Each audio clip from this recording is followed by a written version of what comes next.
Okay, so in comparing when a firm should shut down, I've drawn the cost curves for three different firms, firm A, B, and C.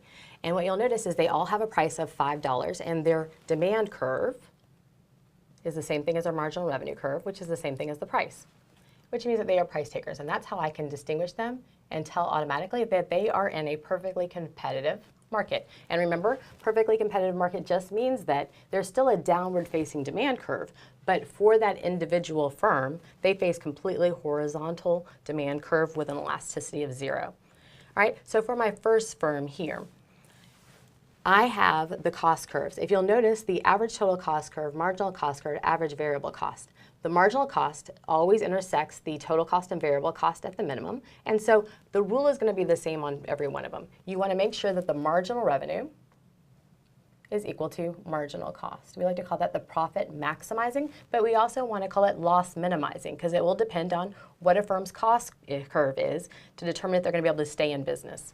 So here I have the total revenue at marginal cost equals marginal revenue. Let me use a different color for that so you can see where these two intersect right here. This determines my output.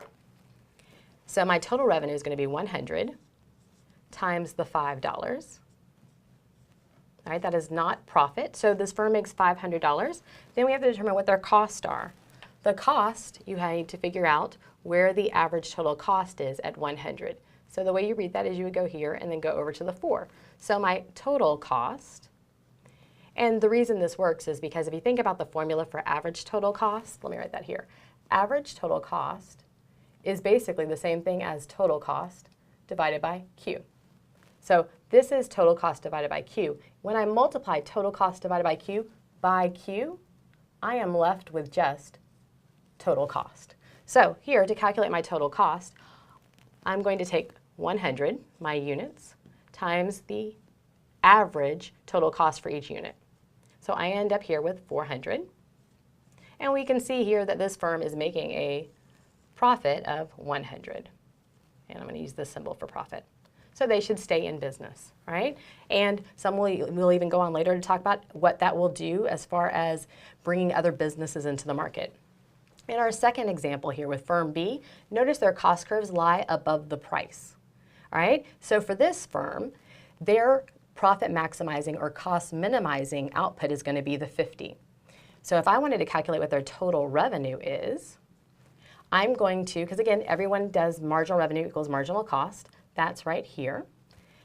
They're going to sell 50 units at a price of $5, all right? And when they do sell the 50 units at a price of $5, they're going to end up with only the $250. Now, what's their total cost? I can read the graph here and say, at a price of 50, what is total cost per unit? So this is my average total cost. So for every output, for every unit of cupcake here, for every cupcake, it costs me on average, let's say $10 to make. All right, so then I will end up with the 50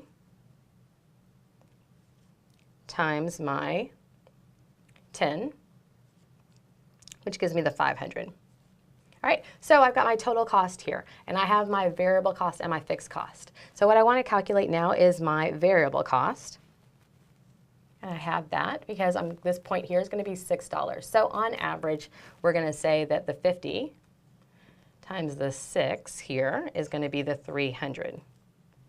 All right, what that means is that if I take my total cost minus my variable cost, it means my fixed costs are equal to 500 minus 300, all right? And I already know right here from looking at total revenue and total cost, this firm is making a loss, right?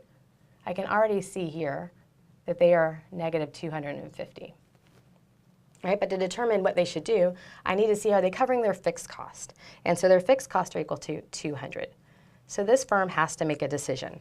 This firm can either shut down, and if it shuts down, it still has to pay the fixed cost of 200.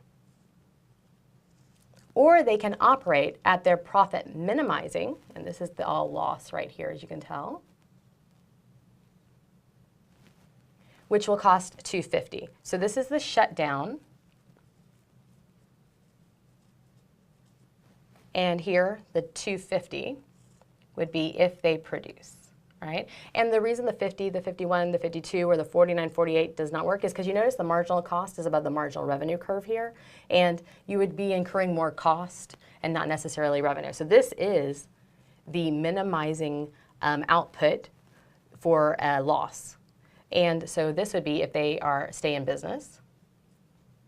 And so in this example, this firm would prefer to shut down. All right, this last firm, all right, if you notice here, we have something different. The average total cost, average variable cost are kind of like lined up with the price. So let's do the same thing. If we calculate total revenue here, all right, in this example, I have my revenue, I'm selling 80 units at $5 a piece.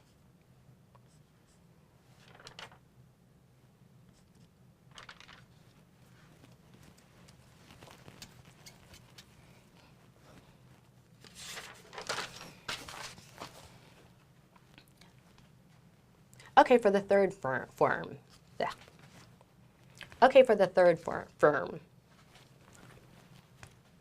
Now for this last firm, if you'll notice, the revenue curve, marginal revenue curve, is kind of intersecting between the average total cost, average variable cost. Looks different from the other ones. Let's figure out what this firm should do.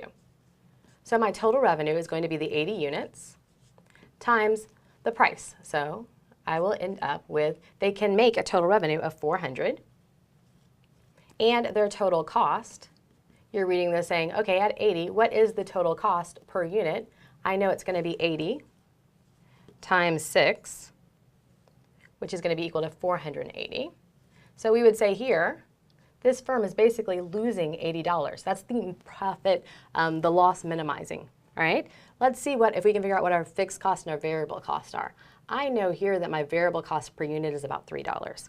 All right, so my variable cost for 80 units, or my total variable cost would be 80 times the 3, which is 240, which means my fixed cost is equal to 240 also. All right, and I got that from taking 480 minus 240 gives me 240. So this firm has to make a decision. If they shut down and produce 0 units, they will still owe $240. However, if they produce where their marginal cost equals marginal revenue, they will only be losing $80. So what will happen, this firm will decide to stay open in the short run.